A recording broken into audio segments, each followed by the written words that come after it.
know that in Midtown, you go there and you put a price range. Now people can call you because it's like, oh, okay. Right, it's like a flow, right? Mm-hmm. Yeah, transition. He's the rental guy. He has a website. He has the listings for the rentals at Midtown. Think about somebody who is in LA or New York coming to work to Atlanta maybe for 2 years, right? They don't know Atlanta. Right. What are they looking for? Somebody that knows their stuff. And they're professionals, so there's a different way to engage with them than you would. Someone can, hey, my work is in Midtown. What part of Midtown? This, okay. And only these are the buildings that you have. Or if you don't mind catching the train, you go further, this is what you have. We go up. Or if you go on the back end, this is what you're getting. And so you have stuff like that. And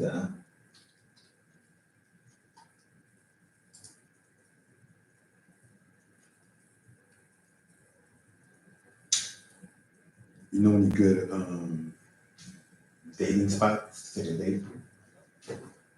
Oh, I mean, it depends on what the person like, have you been to Avalon in Alpharetta? Oh, yes, I have. Yes. You can go to Avalon. I mean, it depends on really what type of food the person like. Well, I got a friend of mine who just hit me up with a text. Hey, man, what's a good date spot in town? I told him Sweet Auburn Seafood in downtown Atlanta. Have you been there? Mm-hmm. That's a good spot. It's a black-owned seafood restaurant. Like I said, it depends on what. I mean, it really depends. This is what people don't realize. Because for me, I mean, I could be fine going to Starbucks for a coffee. It's fine. But for somebody else, it's annoying, right? For somebody else, maybe the seafood spot would be a good spot, but maybe the person's like, I'm allergic to seafood, right? So they didn't ask you the right question. I mean, what are they taking out, what does that person like? If it's just like, let's say maybe you and I have some free time, we decide, let's go sit down and talk real estate and see the kind of people we can meet. I mean, we can just say, we can just pick a spot here in Midtown or in Backend, or even Ponce, and the old city, all east, that new shopping center on East Ponce de Leon. Talk about Ponce Market. Yeah. That's a nice yes, that's a great one. That's a nice spot, Yes. I've eaten there. It's nice. Like, it's just that, downtown, there was nothing to do downtown. What are you talking about? There's plenty to do downtown. They have a number of restaurants in the city. Centennial Park, they're always doing something in Centennial Park. You got that merry-go-round, you got the aquarium, you got the World of Coke. Good. You got the Sweet Lounge if you want to go clubbing and partying, right? And then on the other side of Mercedes-Benz Stadium, you got a whole strip of restaurants there. Then you have Peter Street, where the AU Center is, Morehouse, Spelman, and Clark. That whole street is popping. 2 Chainz has a restaurant over there, right? I forget what it's called, Escobar. But you see, look at it, for example. I mean, you're right, you have those things, but when people talk about things to do downtown, they talk about, let's say, downtown Chicago, downtown New York, or downtown Miami. And that's what I mean. You can't compare that to Atlanta. What do you mean? You can't compare what? I mean, like downtown Miami. Yes. When you do that, that's a real big city. Because remember, even Minneapolis, which is not that big, there's a lot to do in downtown. Downtown Atlanta has never been the underground. See, underground. Look at how many times Remember, there used to be a time when they used to do salsa dancing at the underground. It used to be popular, but now underground has actually almost died. Well, they're trying to revamp it. But they're not trying; they are, right? And then you have the Gulch being built, right? It's going to be just like Atlantic Station. So that's a $2 billion project. But you see, it's not there yet. So all that will now bring Atlanta to the next level. Exactly. Right. But it's getting there. So that's why. But it's still something. There's still a lot to do in Atlanta. You know how many condominium projects were supposed to take place in Atlanta, but they fell? A lot. They used to, if you, do you ever look at this website, Curve Atlanta? Yeah. If you go, try to look in the archive, they talk about the failed project. So they've been trying to do a lot in Atlanta for a long time. And Well, now, I think right now with the way the economy is down here Mhm, and the way that industry is coming here mhm, and the cost of living is relatively low compared to other major cities mhm. right now, this is the place to come in. You know, it's and I tell you the unfortunate part that has come with the cost of moving black people out of the city. Look carefully. No, I'm in gentrified communities where I'm working to keep those communities from being fully gentrified, right? Pittsburgh, I was telling you about. Mhm. We're fighting that. Um, But you see, remember the other thing too that I think I shared this with you last time. I went to college for talk about talk with the economic development gentleman, very nice black fellow. We just don't have the money to show. We just don't have the money. I don't believe that. Here's why I say that. Just imagine if with what you're doing in Pittsburgh, you had like access to $5 or $10 million. That's what I'm talking about. You have very good ideas. Some other black business people will not even give you money to go achieve what you're trying to achieve in Pittsburgh. And that's why we're losing people. Look, this is powerful. People come to people who are their property hit the low bottom to like maybe $8,000 or $10,000 at some point. Somebody come and give them $25,000. They don't even think about them. Somebody come give them $50K. They look, oh my God, this property was once worth $4,000. They know how to take the money and go. Well, so that's one sector of the population. Mhm. And the reason why those communities are blighted Mhm. is because those who have the money and who are in Buckhead or Alpharetta, Johns Creek, they're waiting, right? Because they know the people in those communities have limited resources, Yeah. right? So they wait till it dwindles down to zero. Because think about it. Mhm. How can Pittsburgh be the last community in Atlanta to get investment, right? Mhm. Because there is a focus on certain communities that are highlighted adjacent to a major city like Atlanta Mhm. to where they want to run it down. Buying cities the same way. Mhm. But I believe there are enough people that look like you and me Mhm. who can invest in communities like Pittsburgh, Vine City, College Park, Riverdale, right? Because these communities are starting to change. I went to Camp Creek a couple weeks ago. There was a white guy at the Panda Express, Mhm. right? Mhm. What? 5 years ago, you wouldn't see no white widow, right? So I understand the And I dynamic. think it's good. It's healthy to have. Well, I mean, it depends, right? Because is it really healthy if you know that he's the first one of many to come? So to me, look, let's take for example Pittsburgh, right?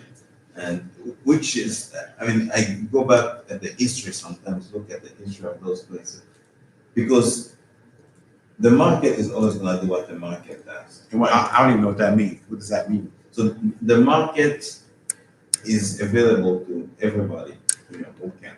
And even in some of those neighborhoods, even before, there are some white people who live along with black people. I feel. And that have always, and they are there. And I've come to understand that. I've looked at major cities in North America, Canada and the US. You'll see some of them, even New York, Astoria, used to be a lot of Greek way back when, but now it's shifted. You go to some area, used to be maybe a lot of Polish, Italian, Irish, and those things switch. We saw that. How many black people from the South did the mass exodus to go to Detroit? A lot. Look at what's happening to Detroit now. So we know this shift happened from here. Yeah, yes, but what you also have to understand, there's a generation of people that look like us that aren't coming from the bottom. Mhm. They're standing on their parents' shoulders, right? Yeah. And their parents' shoulders are allowing them to fly.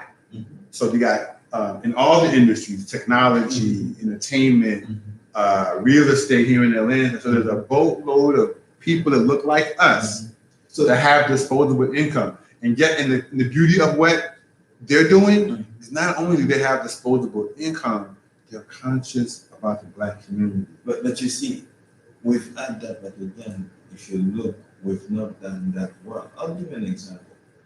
I don't know if you know the Russell family. Yes, the real estate developers. Yes. Yes. I mean, Wait, but think about it. How did Russell get? How did Russell get to where he is?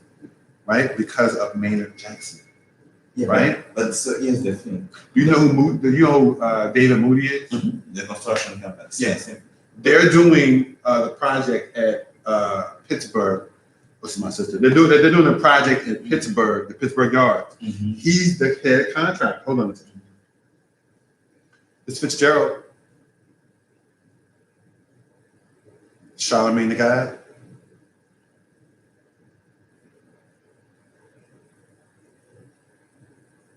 Oprah. Oh, girl, nigga, don't have me having a heart attack. Huh?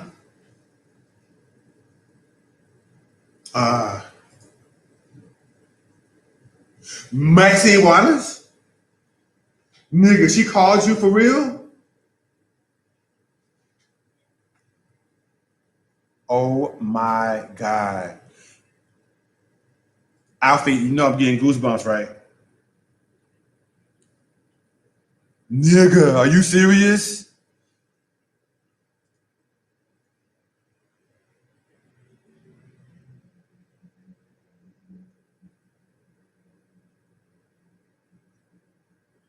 Yeah, yeah. Yeah. Stupid. Wait, who are you? Wait. Who are you in there with? Who is the other girl? Wait, I thought you said she called you. You saw her in person? Oh my God. Okay, I'm listening.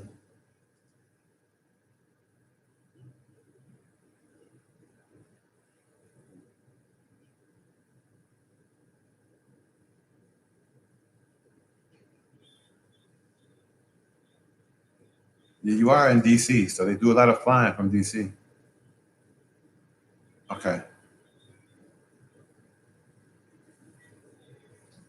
Nigga, she could be your first guest on your TV show.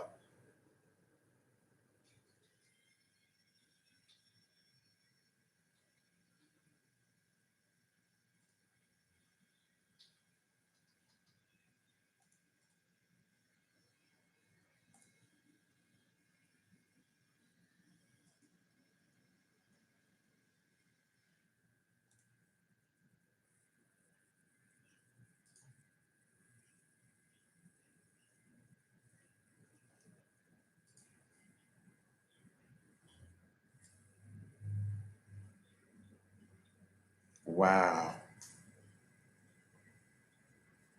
Nigga.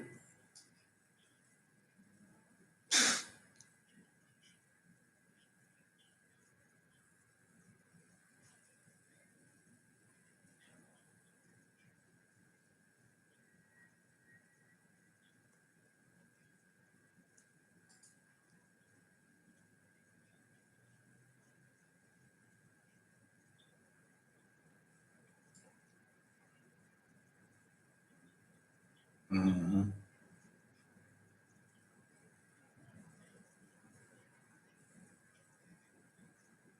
Yeah, no.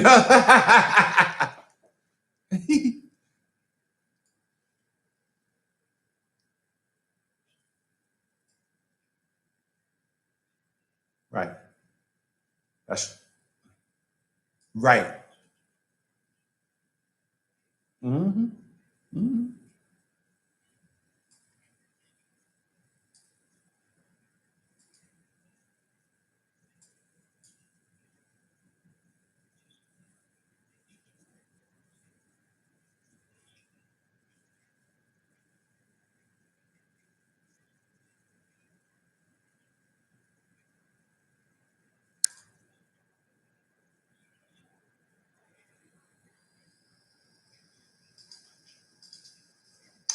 The squad.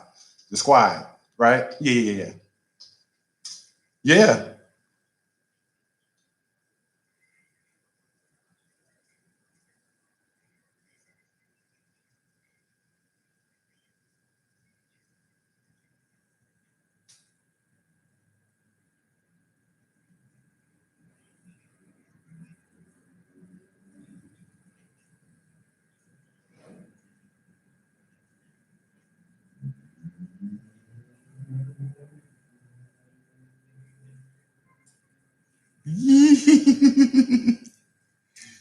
Alfie, I'm gonna tell you, and she will call. Her assistant will call and have a conversation with you, man. That's crazy.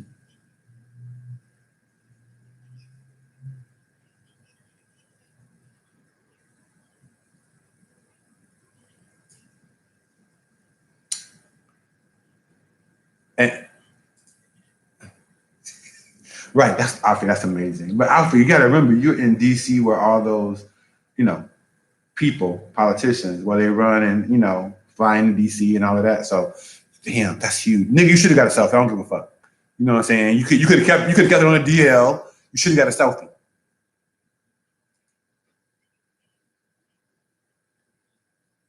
Okay, okay.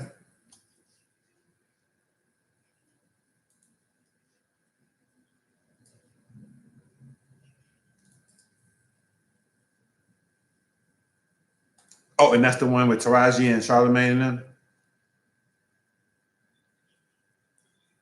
What's Getty? Oh yeah. That's like the images people. Yeah. Damn, Alfie.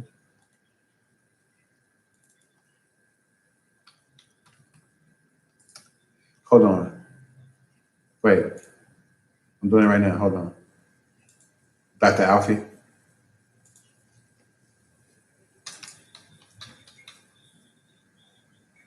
Is it all one word or is it separated? Okay. Wait, I'm on Getty Images. Creative. Let's see Alfie. Let's try two E's and Breland. Ooh, nigga, you up there with my girl, the girl you don't like. What's her name? Light skinned heifer. Crazy girl. Yeah. Alfie, yeah. Nah, that's Kendrick Sampson. Okay. I don't know what he's in, but I've seen him before. and that's and that's the Brooke Burke, right? Yeah, but no, I'm just saying, but just from like a personal, family like icon. I mean, just taking you could just look at watch you speak, just send it to me, like put that in the archive. That's big.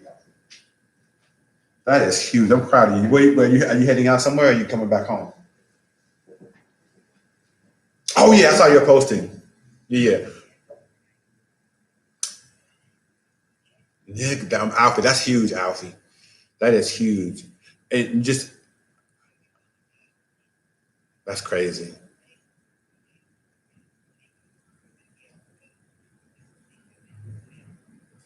What about Big O? You wouldn't?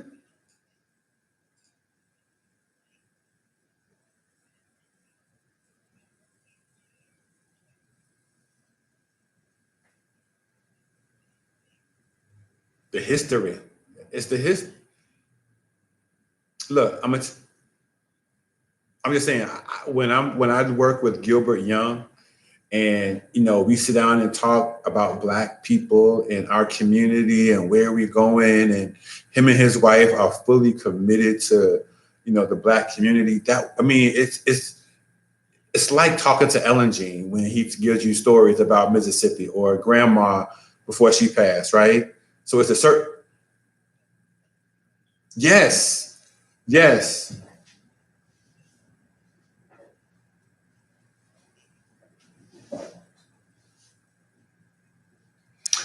Angela Rye, right? Yeah, right, right, right, right. No, Alf, think she don't take no shit. No. But Alfie, but when you in that element, you got to be like that. You know what I'm saying? Because they, right, right. No. That's real talk. And for her to be able to do it for 2 decades, right? Think about it, Alfie. She was in Congress with Shirley Chisholm.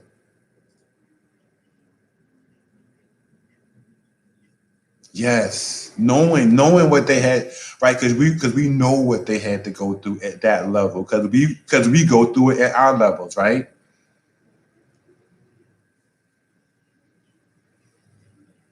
Right, right, right, right.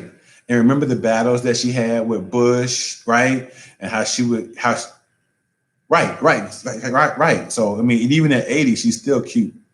You know what I mean? She has a certain flair about her that it's just iconic. So, dude, I mean, listen, that's like meeting an icon, man. That's like you meeting MJ. And I don't mean Michael Jordan. You know what I'm saying? Michael Jackson. People like that. Like I would, if Michael Jackson hadn't passed and I had, yeah, he would, make me, I wouldn't be nervous, but I'd be like, damn, this is Michael Jackson. You know what I'm saying? So wow, okay, that's huge. Damn.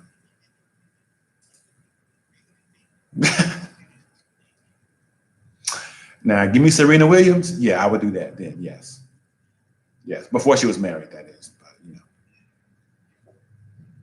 Well, listen, I'm in the office. Have a safe trip, girl. And tell me about South Carolina. What's going on tomorrow there? What school?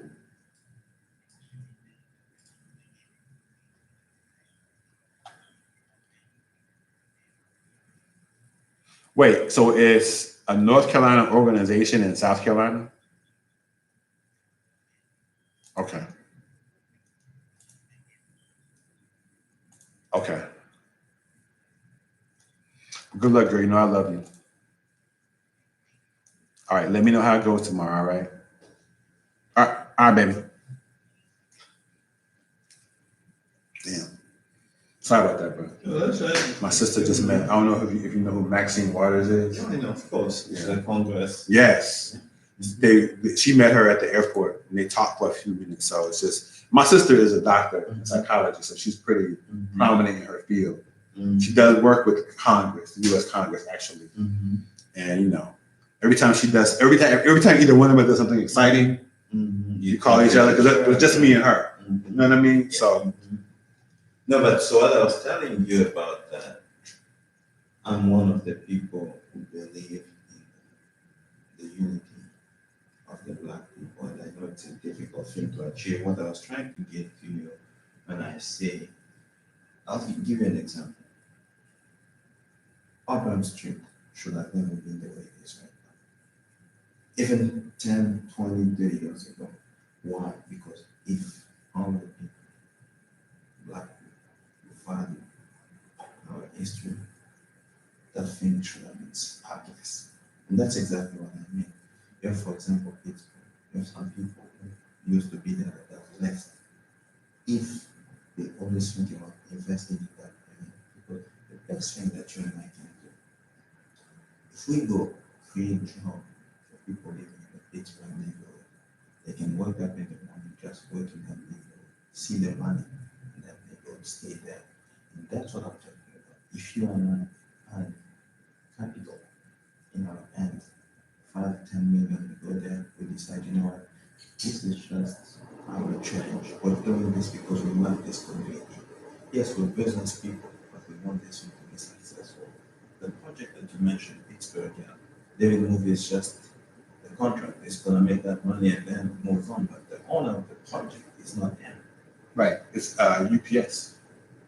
But he's he's the face of the project, right? Because they were required. No. They were required to have minority project managers, minority contractors. So here's what I don't know if I shared this with you last time. I said the other thing that pisses me off when America talking about diversity, I feel like it's bullshit.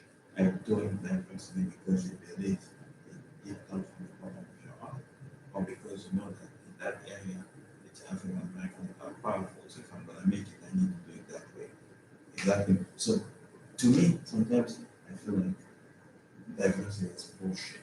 Listen, I'm gonna tell you from a person who's in corporate America, Mhm. diversity is a bullshit, right? Because one, individual companies can be mandated to hire a certain percentage of people. The federal government, yes, because everybody's taxes is pooled into that, right? But if you want companies to work with the federal government, which is what most companies do in order to sustain themselves, right? You have to put that requirement in. You gotta have minority-owned businesses to help because we're giving you $10 billion. You can't spend it all just on white folks or white initiatives, right? It's gotta be spread out. So I understand that piece, and the government has a responsibility to implement that from their side, right? That's my money that you spend. Private sector, No, but the private sector wants to mimic what the government dictates. Why? Because of that money. no, they don't mimic because you know what? Wrong word. Yes, they don't mimic. They follow. No, Optionally follow. no, don't get me wrong. You have black people that have become powerful in Congress, religious activity. And you have to remember that in certain places in America, the black population is still huge, like Atlanta. So people fear reprisal from not doing certain things. So it's, what I meant is it's basically an economic decision. So for me, that's why I say, let's take a look at the Western, for example. Look what? The Western. Okay. It's another area. If all black people that lived through the Western wanted to reinvest in the Western for you. See, here's what you got to understand.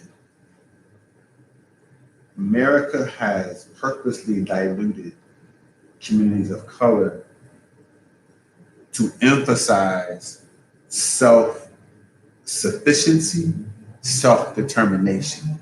So if you have a community that's individualized, right, and they're not communal, what are they going to do? Think about themselves. They don't see the bigger picture. But there are a certain percentage of West Enders, right, that are focused on, I'm not giving this shit up and passing this down to my kids. It's a small percentage, right? But the other piece goes back to what you said, resources.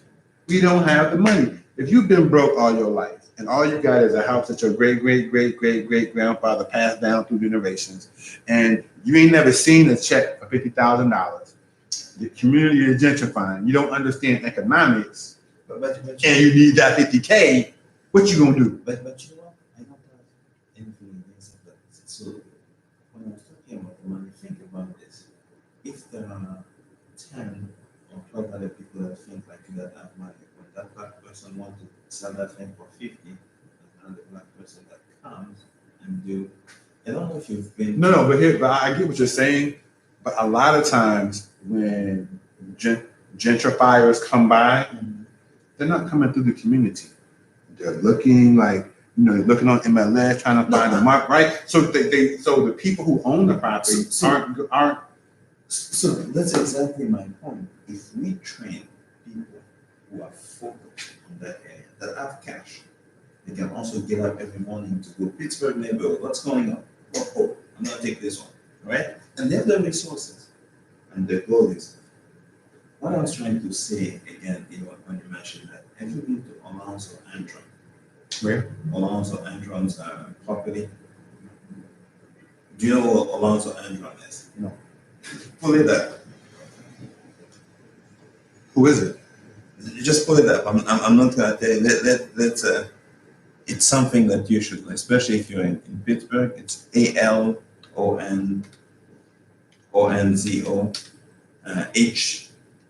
HEN. Yep. Where? The first one? The second. Yep. Oh, Anderson. No. Sorry, no. It's Andron. Alonzo Andron. That's him right there. Okay. Oh, Herndon. Alonzo Herndon. That's his name. Mm-hmm. Have you ever heard of Atlanta Life Insurance? Yeah. That's in the farm. Ah, okay. His house is right. And he's in Pittsburgh? No. Okay. His house is more like in Vinci next to Clark Atlanta. Oh, okay. And so it's actually a museum. You can go there and saw it. And I went there, and that place also needs some repair. Of course. But it goes back to what you said earlier about resources. we have the resources to do that, but we don't have the connectivity. So Where we have, like, you have Asian communities, you have Latinos, Indian communities. They come. How do you say it? They fellowship with each other, right? Not just at church, but in general, they fellowship. That dollar flows within their community. We don't do that, right? And there's a number of reasons why we don't do that. I don't blame us totally for that, right? But the system has designed it to where we're separate. But you know, we were just talking about the Russell family. Even David Moody, I believe David Moody could have gotten bigger than he is right now. If he was the Russell family, could have gotten bigger than, and that's exactly my point. That's more powerful. That's why sometimes I think is that yeah, these minority contracts are good, they do that, but people have to.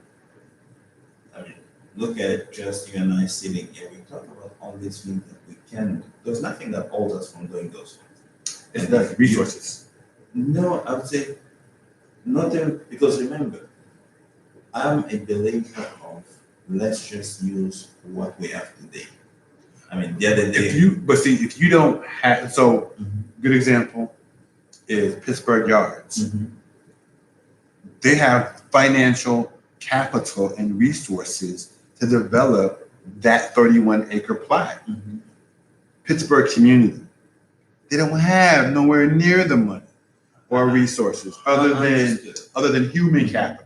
But like you said, you and I can have great ideas, but if we don't have the capital to implement those ideas, it's worth nothing. And you know why I don't want us to focus on that is because, so you and I, for example, we just looked at our Instagram account, we kind of talk to each other and say this and that.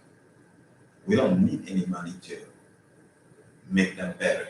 Right, but Instagram account is different from a No, real estate community, right? This is just an example because it's gonna take you.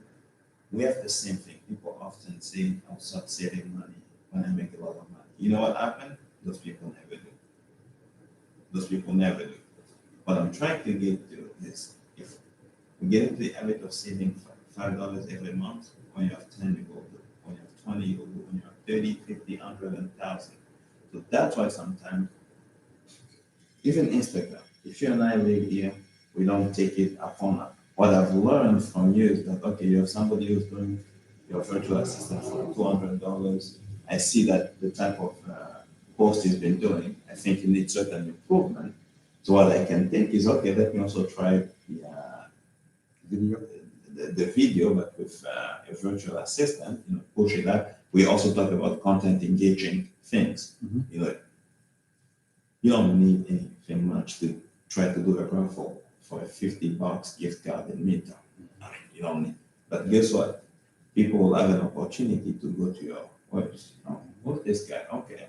The next time you do a raffle, maybe it's for a ticket to New Orleans. You see, people just I see what you're saying from small scale projects can manage limited resources, but when you're dealing with a juggernaut like UPS. So look, even you in Pittsburgh. Now, I'm saying this before you finish. I agree with you because we're getting shit done in Pittsburgh without the resources that UPS has, right? We're doing things, we're getting things done. So go ahead. Because you see, for example, Robert Smith, the black billionaire with a big hedge fund. He went to, more and decided he was going to pay off the student loan. Yes. He married to a white woman. But you see, he still did for his people. Now, somebody gets up one day. Oh, let's say it's even me. Tomorrow I'm blessed and realize that I talked to Fitzgerald. He said, Pittsburgh. I've never been to Pittsburgh. Let me get there. Pittsburgh. Fitzgerald, what are you doing? Hey, look, I have $1 million, but I want to get my money and I want that $1 million to work in Pittsburgh, right? Okay. So what is that to do in Pittsburgh? You look at that, you get your people, maybe you come up with 2 or 3 projects. Guess what? I'm in. I do that. But so even the small things that we do, the small things that we do, even as you're in Pittsburgh. You have to do like Martin Luther King said, even when you're sweeping the street, do it in such a way that even the angels in the heavens are happy. Because you see what? You may seem to think that your job does not have an impact, but one day, because of your faithfulness in the way you've been doing what you're doing in Pittsburgh, it may just be that God opened your mind to make your own money in real estate and you will put it there. It may also be that other people who think like you know, this guy's been in Pittsburgh for this long, you know what, we believe in him, what he's doing, they come and do that. And the reason I'm saying this, we have to get to the point where we have to believe in Pittsburgh. We have to believe in Fan City. Yes. And because even As a community. You go 30314. I mean, the zip code kind of goes in several different places, but you'll still go there sometimes and see some places where it's still, you know, black poverty. And even in Pittsburgh, 30310, you drive through there, you see, you know, $300,000 homes right next to a ran down, blighted building where you have homeless people shacking up for the moment until they get ran out by the police. So yeah. So I mean, it's just one of those things I think we're capable of. And to me now, even when I discuss with people back home about our politics, and that's one of the mistakes that US black folks have done is we talk a lot. What do you mean? We don't do much. It depends on who you're talking about. I know plenty of black folks who do shit. No, I'm talking about in general. You mean collectively? Yes. But there's,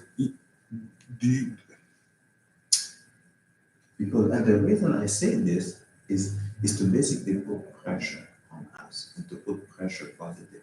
Because with technology and innovation, you will see that as a group we're still lacking. And that's very sad. It's not because, you know, having been born and raised here and understanding who I am now versus who they tried to make me. What country in Africa? From the Congo. The Congo. You guys have a certain culture that you have a foundation from Congo. So you can travel anywhere in the globe, right, and have that foundation and say, okay, my people taught me this. We don't have that, right? We're just here and we're trying to create our own foundation because we have so many different people from so many different places and we don't know who to call ourselves. Shit. This year, I just found out that my family tree runs to Benin by Togo in Africa. So my point to you is, yes, you seeing us being splighted and divided is an outside perspective of seeing how things are. But a large part of us being that way is because, one, of integration, but two, because there is a process and system in place that puts obstacles in front of us so we can't even circulate the money around ourselves. Think about Pittsburgh and Vine City. When you go to the gas station, when you go to the convenience store, when you go to the beauty shop to buy your supplies or whatever, none of that is owned by us. So here's what I would say. I think last time I shared with you saying that the problem that you see in North America with our folks is essentially the same that you would see in Africa, even with people that you're talking about with that foundation. There are still systemic and endemic problems that take effect. I'll give you an example. I've learned about the Dr. Breland, about Africa where I'm from, about the good and the bad of Africa. I told people this, and when I meet black from in America, black from Africa or the Caribbean, I always say this.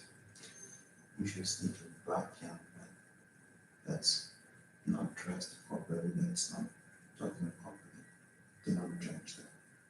Engage him. Talk to him. Because if you judge him, guess what? You doing what everybody else is doing. Not only that, but it's it's doing what is used to seeing people doing that putting on autopilot. It's in anger. Try to connect with it at any level. Everybody is different, everybody can connect with different. Try to connect with that person. Once you've connected, try to reason that person. They'll have a much greater chance of success in having them listen to you. One, that's a society can keep judgment, right? And for me, I tell people, because sometimes certain people from Africa have also told certain things about Black America. And tell them, I say, look, the history of the Black people has been complicated, it's been worse for some. But I tell people, look at back then when some of us were taken to the Caribbean, to Europe, or whatever. They were your mother, your sisters, they basically use you as object. And that has been going on for 400 years. So people, because people in Africa were also very ignorant. Very ignorant. Well, and ignorant about the world. You have it. Well, I disagree. Even though you are from the Congo, Mhm. I don't think that they were ignorant. I think what they were they were comfortable in their country or their continent, Mhm. right? They probably had explorers traveling the world as well, but they were comfortable in their own environment. And if they don't know what other parts of the world is doing, Mhm. right, they can easily be invaded, which is what eventually happens, Mhm. right? But for me to look at my people and understand that the situation that we're in is multi-pronged, we have to create a solution that's multi-pronged. Mhm. You understand what I'm saying? Mhm. And a lot of us, from me being in the community, a lot of us are just trying to make it, just trying to survive. And my father and I go back and forth all the time because for some reason he has an idea that real estate isn't a real job, right? We had his conversation yesterday where we actually didn't have a drag out fight. We were like going back and forth. I'm like, but anyway, the point I'm making No, is but you know what? I'm totally with you. And you see, you're talking about the culture because for your dad, it's right. He was a teacher for 30 years. exactly. So maybe I come from a family. My father is a teacher. So when you talk about business, In life, your father was a teacher in the Congo. Mhm. Okay. So when you talk about business, it's like he doesn't see the value, especially when you come to the point where you have challenges. The first Right, instinct yes. is like, you know what? Why don't you just Do go back that. to your job? So your father is just like my father. So it's It's that, generational. It's that culture. Yeah. That's why you see some people do well in life and invest in entrepreneurship. That's something that you go in the community, you have some people that have the business acumen, but there's no mentorship and training for them to succeed in that. That's me. Or sometimes they're basically somebody is trying to transition into something different, become something different, but you're constantly telling the person to go back to his job, right? Go back to that's and what people don't realize. A job is basically it's just modern day slavery, what I call it.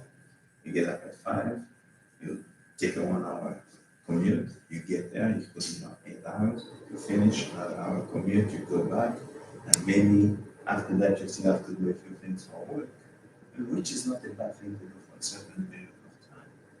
But at some point it has to change. And I think it will just take involvement, whether it's on the continent, here, or in the Caribbean. I think we just have to, there's progress. There are people. Well, let me just say this because having been a teacher myself, Mhm. volunteering in Pittsburgh and other communities across the country, the consistent theme is most of us don't want to do business entrepreneurship Mhm. because of the idea that it's scary and I'm not going to have what happens if I don't what happens if I don't get paid for that particular month, right? Because I'm not making and generating income. American society has been created for people to be in a system, right? If you're out of that system, and you don't have, for me, I don't have any resources to go and say, hey, you're a black male real estate broker, I need to talk to you. I haven't found that person yet. But what I have been able to do is look within myself and be like, you know what? I'm going to stay in this shit till I figure it out. So here's the Right. couple thing I will tell you. So you mentioned that I actually reached out to several black corporates in commercial real estate. We still have that mentality. People don't have that time to talk to you. Very rarely. You can look at one of them, you can look even at Miss T.D. Dallas Smith. I know who he is. You can look at that. So the first basic email, you don't have. I was just looking, sorry to shift. I was looking in the Atlanta Business College. There's a young lady, 25 years old. She just got brought in on CBR, CB Richard Ellis, big commercial firm. I know who they are. And she was mentioning about she did an internship of 2 people. She's one other white people basically. Did internship. Now she's 25 years old. So it's just brought in, right? White girl. But you go ahead and email T.D. Smith or other black brokers, they'll probably maybe give you one response and then you'll never go anywhere, right? But what the response should be, let me listen to this guy. What is he on? Let me show you. I have a better example. Are you familiar with the radio station 1380? It's a black station. Mhm. On weekends, they have a real estate agent who has a show. I can't remember her name. Is it Egypt Tribe? No, it's not Egypt. It's an older black woman. Gwen? Is it Gwen or is it I'll show you her. Sheila Maddox? Um,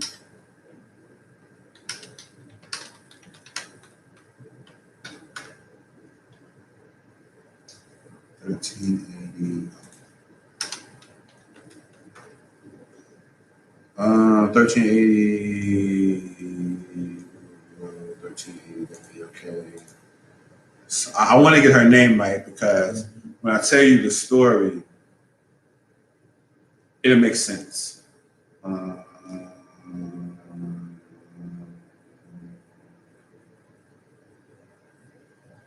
we go. Real estate with Mary Gill. You know who she is? Mary Gill? I've heard of her, but I don't really know. So I called into the radio show.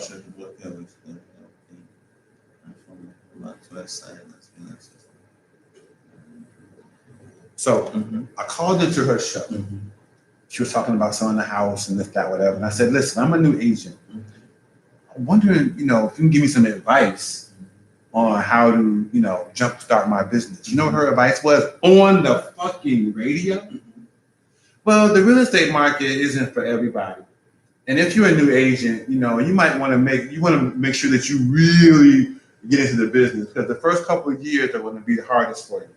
If you can make it past the first couple of years, you'll be fine. But I would advise against it because, the market isn't that great. Somebody's calling me. Right, the market isn't that great. And this is the Atlanta market earlier this year. She's telling me this, right? And so what I was saying to you is, she knew I was black. Don't nobody but black people listen to 1380, right? But because she didn't, for whatever reason, she advised against me going into business in real estate. So, and you know what? It doesn't surprise me because I've come. So that's what I was just telling you. It doesn't surprise you. No, it doesn't, because I've known. I've been in America 25 years. I can tell you, I know black from the Caribbean, from Africa, and from America. It doesn't surprise me. For me, if I was there, I would have said, great, you've chosen a great field, but here is what you need to do. Give you the advice and say, you know what, on a talk show, if you need more, why don't you come on in? And let's set up a time and we can talk more.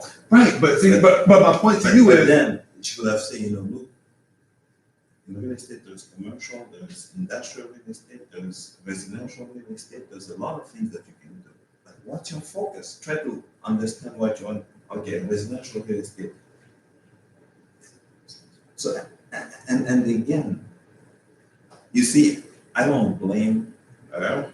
You don't? Looking, she comes from New York because you see, you talk about the system. For some people, once they have gotten there, it's an opportunity for them to belittle other people or to discourage other people. Yes. But for other people who have done well, when they have an opportunity to empower other people, or other people, even they themselves have not gotten where they are, every time they have an opportunity to empower someone, they'll do it freely.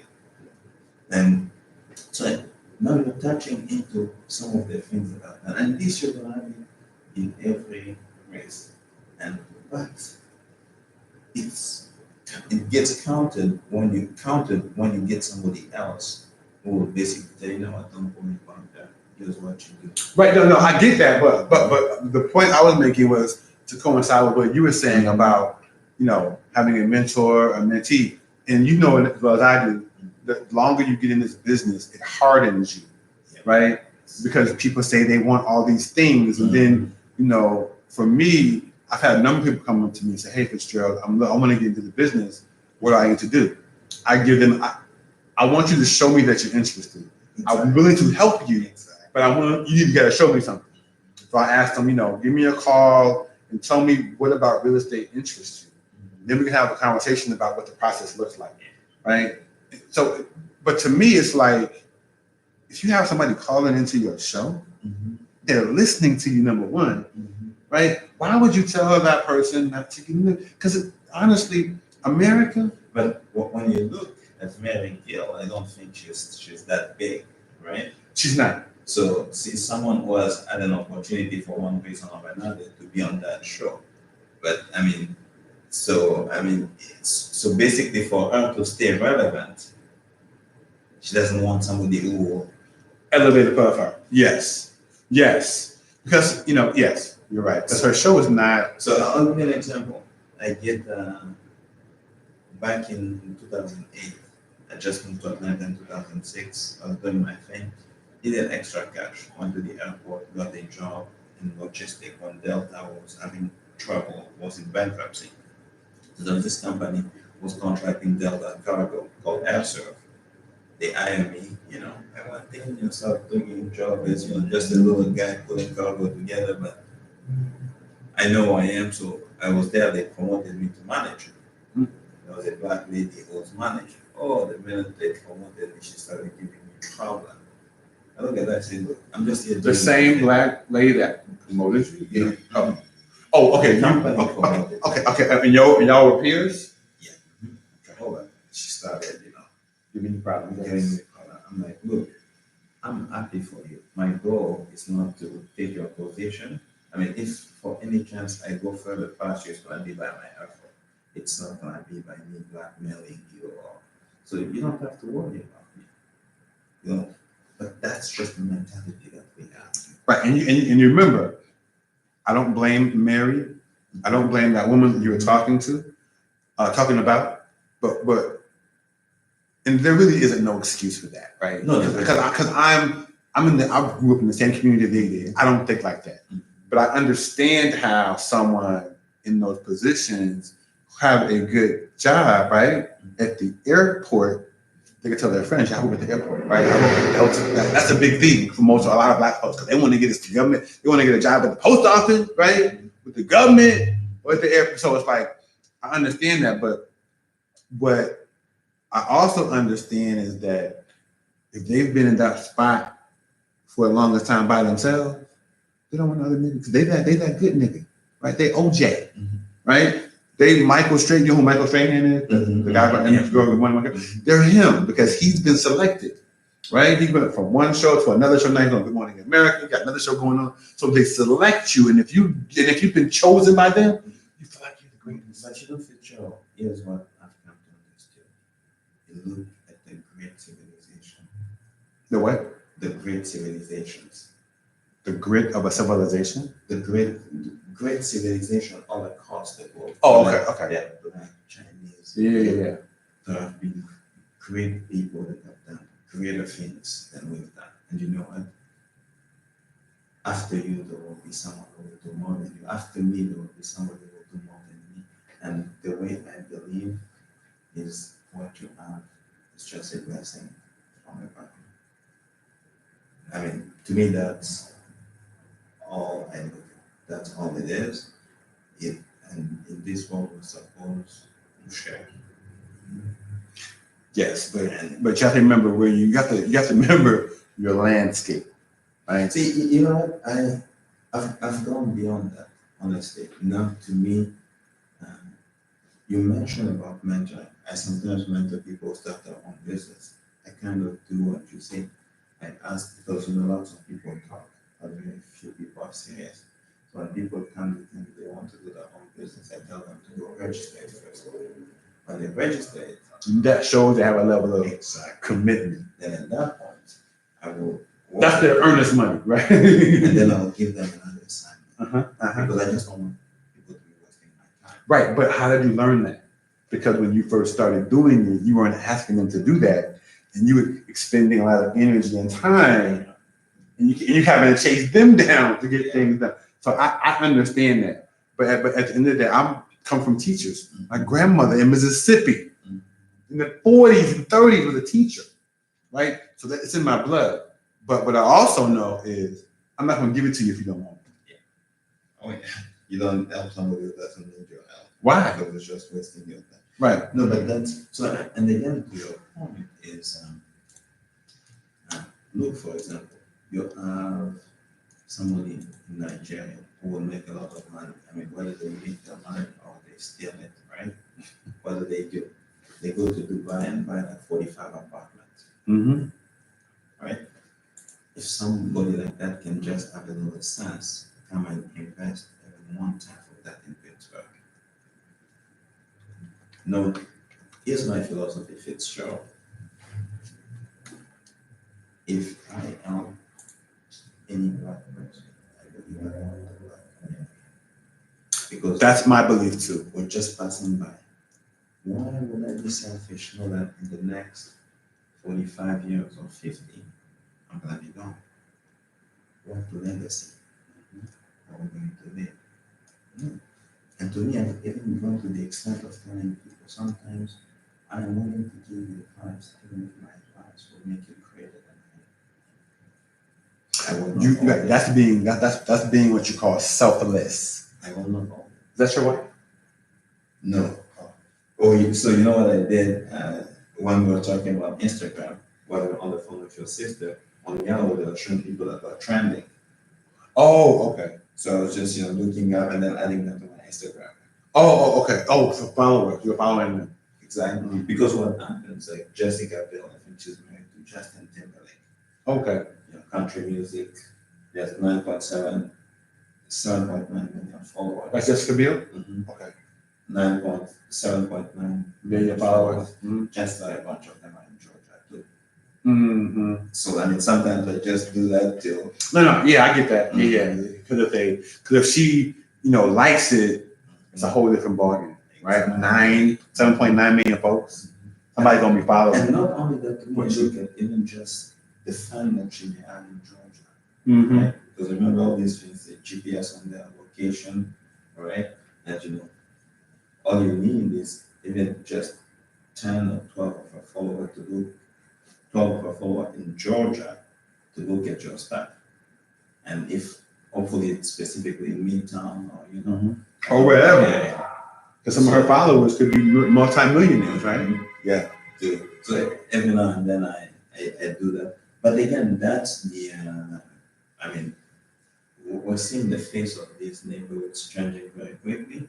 And when we were talking, I always going back to the basic, because sometimes we talk about the prices that have gone up and most of the people want so much money for their property. You should be surprised that if you dig deeper, you may find an abandoned property in Pittsburgh neighborhood that you can buy for almost nothing. That's what I'm looking for. But you have to work for it. Yes. You're not gonna see it. Right. It's not gonna be because it's not gonna be standing out to say, "Hey, I'm here." So right. There used to be a time when I used to go to basically in Sandy Springs. I will look at the condo listing every morning for different zip codes because I had some investors and I was looking for deal.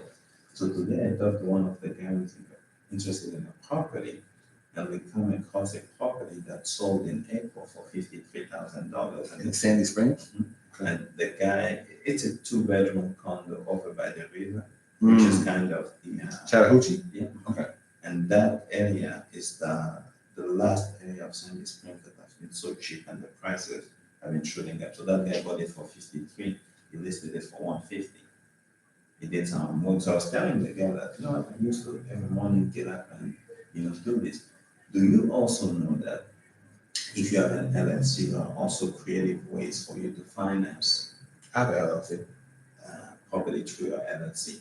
Do you know anybody I can talk to about that? There's a company called Connected Investors. It's a lot of things, and you can get like a temporary. So you see, for us as real estate agent, we have access to a lot of information. And that's why I need an experienced mentor to help me navigate that piece, because it took me forever to figure out what my lane was. Right now that my lane is here and I'm getting success in that lane, I'm gonna branch out into something else. Right, but I don't know who to talk to about real estate development, because that's the next lane I'm going towards. So and I'm trying to plan. One of the reasons why I'm not to cut you off. One of the reasons why I'm so active in the Pittsburgh yard community is because David Moody is a part of it. I don't agree with what he's doing with UPS, but he's a prominent brother who I follow and I look up to. But again, like I was telling you, that's why I talked to you about the market. I keep saying the market. Because what is the market? There's a piece of land. UPS has money, they want to do something. It's a black community. It would be easier for me to get David Moody, right? So David Moody comes in, he's gonna do what he has to do. It's much more acceptable because now he can go talk to his people. Blackface, yes. Or basically put their guards down when he comes. You already understand the dynamic. So the real estate development is done, that way. Sometimes, so they come, they do what they do. But like I said, you look at stuff, you start digging deep, you start doing stuff slowly, eventually you'll find some jewel. In Pittsburgh, I was talking to another fellow before I came in about Detroit. Yeah, we talked about Detroit. That's the only place you can still find property at 1,000, 3,000, 10,000. Detroit? And I told them, what you want to do as a visionary, the best way, right now there's a lot of things going on downtown Detroit. We're going to bring it up. So what you want to do is be closer to downtown Detroit, if you can. But if you can't, even if you go further, and I give the example, certain parts of Atlanta, last time my property was $6,000. Vine City, Pittsburgh. But not today. Not today. So if you have 10 of them and you need a cash today, Sell a couple of them. Even one, you go one that goes for 50K, guess what? You put your marketing plan. There's a real estate agent in Canada. You know how he started his real estate business? Borrow $53,000 from his family. Put a marketing plan. Change the dynamic. You get an assistant. Yes, you got the resources. Yes. Yeah. Yes. See, my challenge has been, I've always been the one who feels like I can create it on my own. You're wasting your time. And I've been doing that for a long time. You're wasting a lot of time because there's a broker who owns a company. And you know what he does 75% of his time? Prospecting. Because if he keeps on prospecting and passing those leads on to agents who can close, guess what? He's getting a cut out of that money. And that's what, that's why I hired that assistant, so that I could spend more time in people's faces. There is a book, it's probably been upgraded several times. It's called 21 Things I Wish My Broker Told Me. That's one of the first books I read when I started real estate. And then there is also another book that was written I think it's ninja selling. Mm. I mean, then you've got lots of things, from Zig Ziglar, things like You got the David, you got the Keller book, Millionaire Real Estate Agent. So yeah, there are a lot of resources out there. I just like the fact that when I go into these communities of color and they see I have a certain level of genuineness to it, and I'm not, a part of me going in there is to get paid, right? But the other part of me going in there is to help rejuvenate that community. So we talk about another point about us talking about being able to do what we have. How many black people can spend $100,000, go buy books, and set up a small real estate library in the Pittsburgh neighborhood where people can come read for free and just try? We don't realize that. We have to get to the point where we have to get these little kids, teach them monopoly, teach them to read small basic, and get them into the library, get them interested. And then after that, give them an hour on the tablets, on the Nintendo. But we've got to stop leaving all these kids on the street all the time or on their phone all the time. We've got to train them. And I'm gonna tell you what I do in Pittsburgh is I teach a real estate class. It's a real estate class, it's an ownership class, and it's an investment class. And one of the first things I did, I had maybe 6, 8, 10 kids. That's the first thing we did was play Monopoly. Right? Let one guy be the banker, let the kids understand dynamics of it, right? So the next class I'm going to be teaching is going to be centered around how do you get to own stuff, right? How do you get into the banker's pocket and get your money? Having income. How do you create income? Either working for somebody or having your own business or you're selling to people. So it's a dynamic that I'm trying to teach them at a young age because I want them to understand that it's not that far-fetched for you to own half of Pittsburgh by the time you're 30, or for you to own half of Vine City by the time you're 25. But you got to start early. So when my wife and my kids were in Atlanta, I used to take my 2 boys, and sometimes my wife for sure, just my vacant company, take a look at it. So I'm speaking to my wife this morning. She told me that my son was telling me that because my wife is taking they're in Canada, so she's taking a real estate class. Your wife is in Canada now? In Montreal. Oh, So okay. she's doing a real estate class.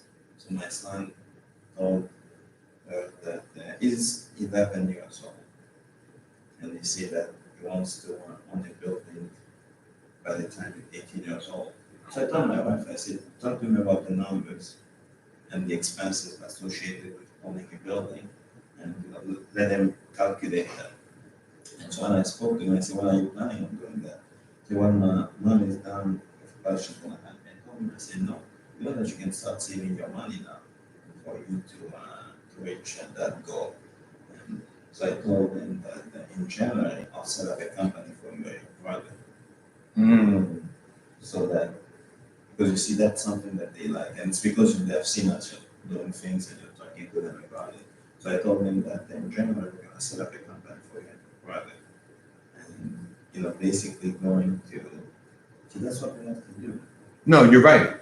We have to codify and stroke their imagination. Do you know, in Atlanta there was that guy is probably not that really from Amway, but when he was 14 years old, his parents were working for him in office furniture sell. He's been a millionaire. He went to college, was already a millionaire, and his parents were working for him. That's funny. His parents were working for him. So I mean, the same thing. It's possible that we can empower the little kids in Pittsburgh to do that. I'm doing that. I'm doing that on a monthly basis, me and my team. But it's hard work, man, because they come into the classroom with a whole bunch of stuff going on, right? Right, and that whole community, it's a lot of shit going on. And so to get them to focus for about an hour on real estate and investing, and entrepreneurship and ownership. If you pull up your You have to be creative. If you pull up your Instagram, Percy Jackson is a teacher in Ghana. Percy Jackson. He's a teacher in Ghana that engages the kid in teaching. They'll dance, they'll do things. Because you know what? Human beings has a short memory span to begin with. And when those kids have not been empowered, that span becomes even shorter. Mm-hmm. They can't concentrate. So what you have to do is that Percy Jackson. it's not that too. Try to look on the phone, Ghanaian teacher that, oh, you know, let me see if I've got him online. And so you just have to be creative because what you're doing, you're planting seeds. And if you figure out a better way to do that and change, that means follow. Let me see.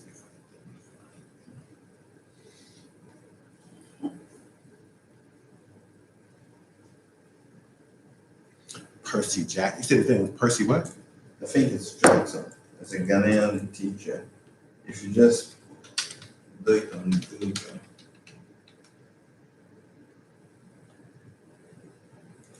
Oh, I think I saw a photo that came out. Is that him? Yeah, I think it got 14K. That's M. Yeah, see, right there. Click on that one. Yeah, the dancing teacher.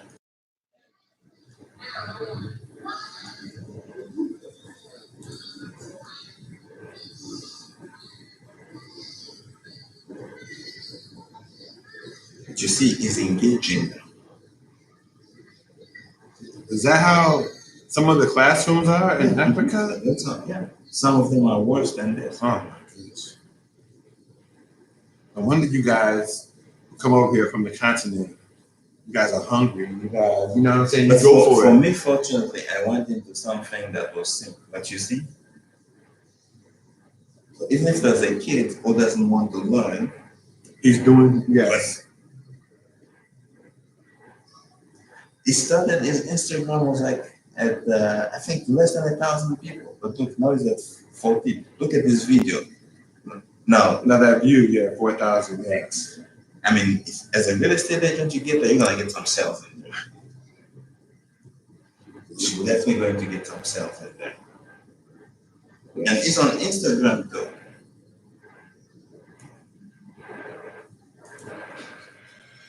Wow.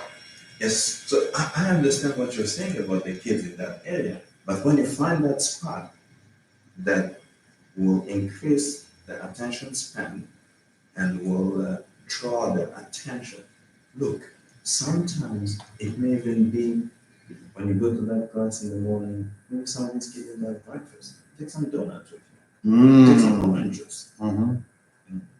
give them that. And then, you know, it's, but you know, out of those, you know what? Someone will rise to be one of the greatest people in Atlanta. And I wish there were more people that can see the value in things like that and give. So in an area like that, you probably don't see investment. Somebody who comes as a business there, they like what you do, they cut you a check for $5,000, right? You don't see that. Somebody comes to like what you do, 10K. But you see it in John Creek, you see it in Alpharetta, you see it in Buckhead, you see it in Midtown. But see, again, that's what I was telling you. All of those who don't live there, who live in those other places, show report lifestyle. There's a family called the Mims family. The Mims? Mhm. Okay. Mims, they have a commercial real estate company. They even donated some land too. They used to own some stuff in Plant City as well. So I mean, sometimes Arthur Blank has done a lot for Plant City. Well, I mean, he has a vested interest in Mine City, right? With the Mercedes-Benz Stadium. Well, even you have to think about this. I always tell people, how many people have money in Atlanta? Maybe some even more than Arthur Blank. Giving is not for everybody. Some people are loaded, but you will never see them. Look, Turner Field used to be where it was. They still made money. The people around Turner Field never saw anything. He could have done the same thing too. You know what? Because you know what? People will still go to the football stadium, go to the dome in New Orleans. All you have to do is just walk 10 blocks. So I mean, I think it's more than that. Because some people look all the money that's put in there, people have maybe buy another yacht, buy two more outlets somewhere. But it's because really, I mean, Home Depot is known in the area. I mean, I think he's one of the founders of Home Depot. And but you know what? Some people make money, but they don't donate. To me, I always have respect for people. There's something called the Future Fund for the West End. It's also, invested in that. Look, you have people who benefited. Look at Kasim Reed, for example. What has he done? Benefited from what? I mean, from the city of Atlanta. Once to me was the mayor, yeah. Not only that, so many different things because so many people helped him for him to get where he was as mayor. Now that it's like, I mean. Well, the flip side of that is they helped him become mayor. While he was mayor, he helped them, right? Those that helped him get there. But see, to me, that doesn't go far. What? That doesn't. Now, If I help you, follow me carefully. okay. For us as a people, because if I help you, you help me, and I'm selfish, it doesn't do anything for Pittsburgh. It doesn't do anything for Pine City. Right.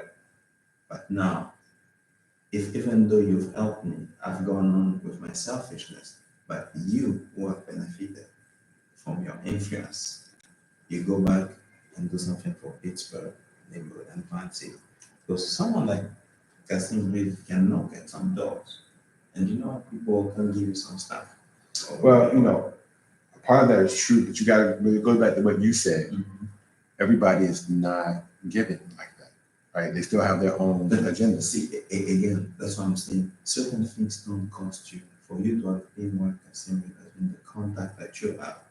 Sometimes it's just you writing a letter. People make a mistake. Well, but then it goes back to Mary Gill, right?